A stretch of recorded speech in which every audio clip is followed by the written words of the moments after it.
We're here with the man who's made Technicolor come back to life. Tell us a bit about this screening that happened at 4 o'clock. How does the reaction of the people? I'm sure there are people who had never seen some of this material, had never even known that these rare photos and behind-the-scenes stills are there. What were some of the reactions after the screening? So my friend and I wrote a book, The Dawn of Technicolor, 1915 to 1935, which is about the first 20 years of the Technicolor company, and it's published in February, the 100th anniversary of the founding of Technicolor. And you can publish a book and reach a certain audience, but we wanted to reach a broader audience by having a live show where we can tell a part of the history of Technicolor, and we can show film clips which show the color process and the kind of films that were made in color at the time. When you were looking at transferring it to video, what were the difficulties of taking those stills and putting them in? Was it getting enough photos to make it? Oh no, it's deciding what. There's so many stories within Technicolor. There's the story of Natalie Kalmus, who's a name that a lot of people know because her name was on the credits of movies in the 30s and 40s that were made in Technicolor. There's the filmmakers who were experimenting with color. What we talked about today was the early Technicolor musicals. So they didn't know what a musical was going to be like in 1929 because they had just introduced sound. And then color came, so they were making color musicals, and there were a lot of false starts, there are a lot of musicals that aren't very good, and you get to see that experimentation.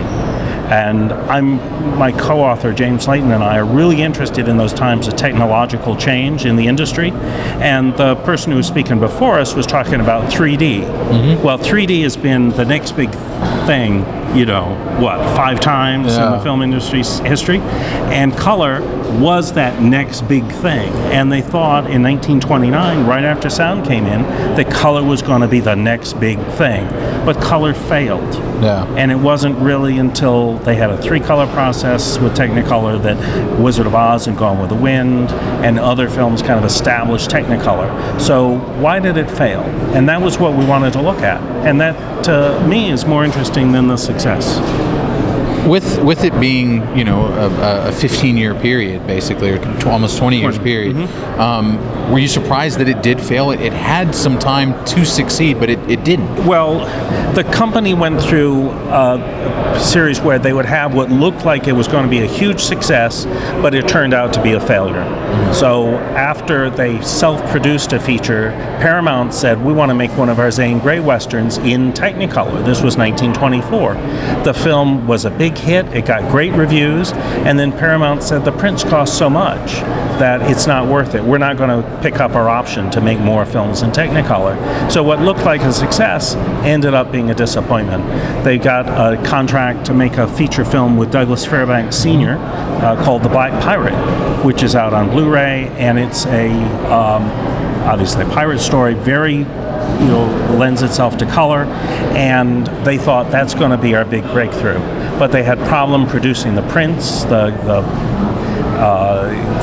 kept kind of curling, so they wouldn't stay in focus, and that turned out to be another huge disappointment. So all those succession of disappointments until finally sound comes in, they think they've finally broken through, and then they have quality control problems, musicals fall out of favor, and they're have lost that opportunity too. So what interested me was what kind of company could lose money for 18 of their first 20 years in business and still stay in business. And what were the personalities of the people who ran that company to where they were so convincing for the investors, for the studios, for the employees, to where everybody hung on for the long haul. What was the one bit or maybe photo you found that most surprised you, like, oh, I can't believe we found this, when you were compiling everything for the book? Technicolor was an extraordinarily secretive company. They did patents, but most of what they did to produce color films was trade secrets, which meant that nobody knew, and none of their competitors knew. And even within the laboratories, they would like cordon off areas, so only the senior technical people knew how the whole process worked. Wow. And we found photographs of inside the laboratories of all the machinery, of the blueprints for all the machinery dating back to the teens and 20s. We found their research notebooks where they were trying the different options of what they thought might work until they finally got something that did work. So all of that stuff which had been hidden from not only the public but their competitors and people in the industry, we got to see how the process actually worked. And that for us was the big discovery. And you said earlier that you weren't able to you know, you had to pick and choose what went into the film part of it. So what was left out? The book is you know, a big coffee table book. It's available on Amazon for about $40. It's a great value in terms of that, but we had tons of material that didn't make it into the book. And then because you're telling a story, you're not shoehorning in everything you know. And then for the presentation, we wanted to pick out a couple of different stories to tell so that it was interesting in itself. So the story that we focused on wasn't how Technicolor worked, although that's very interesting. It was about the fact that they were making musicals and the on-the-set process that kind of limited how much the cameras could move and required that there be a huge amount of light on the set. So we really chose those two threads as we were telling the narrative in a live presentation where you have stills and images and frame grabs and all that on the screen, plus about half of it is high definition video clips, mostly off original nitrate prints. If, this is a hypothetical, if the musical scene had not kind of taken the fall that it had, where do you think Technicolor would have been? Do you think it would have stayed strong with the musicals if they had stayed strong? So when you read the trade magazines of the time, it's clear that they thought there were going to be three revolutions. Sound, which happened, and sound was being pushed by both Fox with their Movietone process and Warner Brothers with their Vitaphone process, both of which were backed up by Western Electric, which was AT&T. And then color. They were convinced color was going to be, like all films in 3 years will be in color. And Fox went their own direction. They licensed Kodachrome from Eastman Kodak. They didn't use Technicolor. They had their own process, thank you. Everybody else used Technicolor. And it's clear from listening to the public pronouncements, the way the stock was going, the contracts that the studios were signing with Technicolor, the amount of money that Fox invested in Fox Color, which is what they called two-color Kodachrome, that they thought everything was going to be in color. Even the newsreels were going to be in color. And then the third was widescreen film. And some of those films survive today, like The Big Trail with John Wayne and The Bat Whispers. But each company was developing a widescreen system. But when the Depression hit, all that Everything collapsed. died. Yeah. This is another kind of hypothetical because I love this because it's one of the great things about there are so many questions that your film arises. Yeah. We've recently seen an advent of filmmakers going back to black and white. The Artist, Nebraska. Right. Do you think there will be a different form of color too? Like they try and trick up what they've done so far? Or is there? You mean the digital? Yeah. Is there world? a way to change it even more? Well, or do you think there'll be more black and white? Maybe. Well, black and white is much harder to light.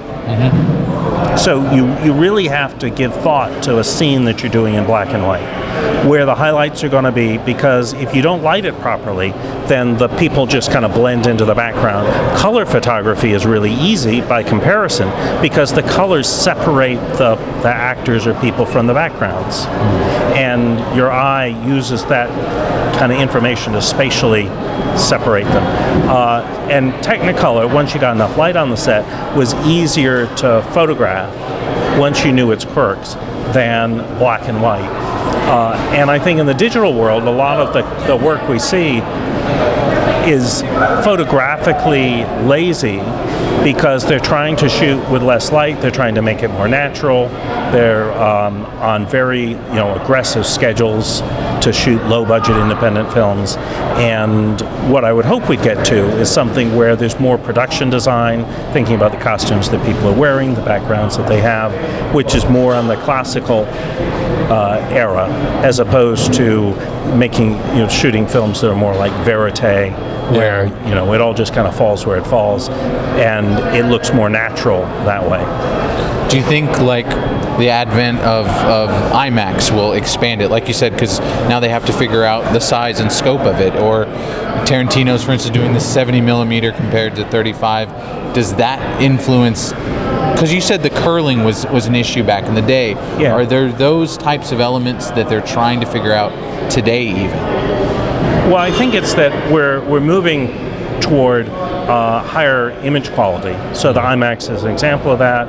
The television you have at home, even the video that you can shoot on your phone.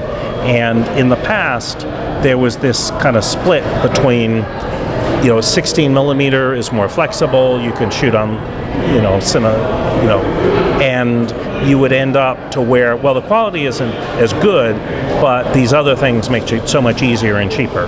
And now you don't really have those trade-offs because you can get very high quality at a very low cost, even with semi-professional cameras and things like that. What do you think it's the most important element of showcasing what Technicolor was able to do, and also their fall? Why show that?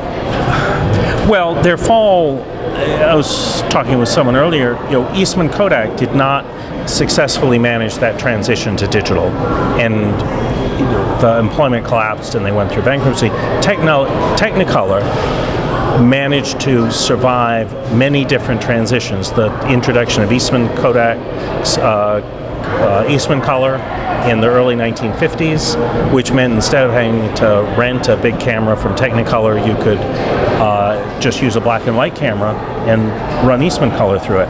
So that entire business of theirs went away, and they survived and thrived.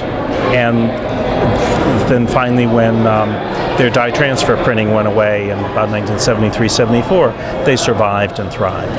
And I think it's interesting to see that they were built entirely around proprietary processes for so many years, yet they managed to evolve into an environment where they were really just like every other lab, but they managed to do it better than most other labs.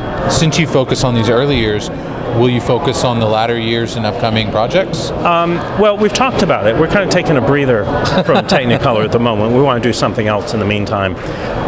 But we're certainly looking at the later years of Technicolor because there were different challenges and different solutions.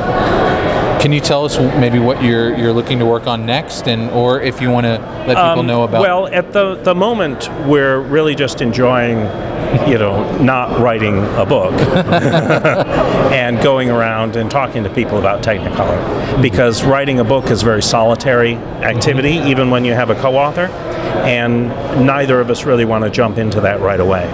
So you want to stick with film then? No, we want to do writing projects, but we don't want to do writing projects all the time. Because then you'd be all by yourself. Yeah, so doing live presentations and coming to festivals is kind of the payoff for all of those months that we each spent in the basement, writing our parts of the book. Well, we definitely appreciate you coming to VideoFest. Well, thanks so much. I've had a blast, and I'm just hope I'll have some project that'll get me back here in the future.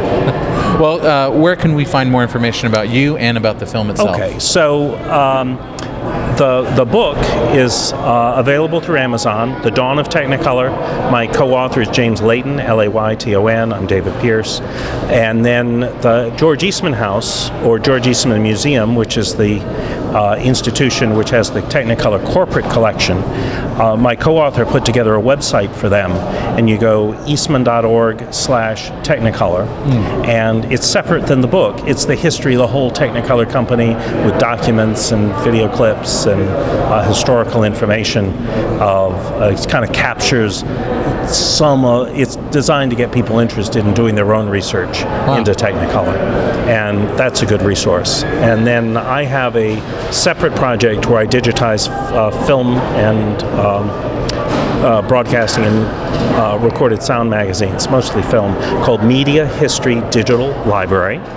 And we've got nearly 2 million pages online now from magazines like the Film Daily and Variety and Motion Picture Herald, which are the contemporary history of Hollywood from the turn of the last century through the 1960s, and has proven to be really useful for lots of people who do film research. Wow. Well, I'm going to have to dive into that, David. Yeah. That's amazing. Well, thank you so much for the time, and we hope people will keep following you guys. Okay, great. Thank you, David. Thanks.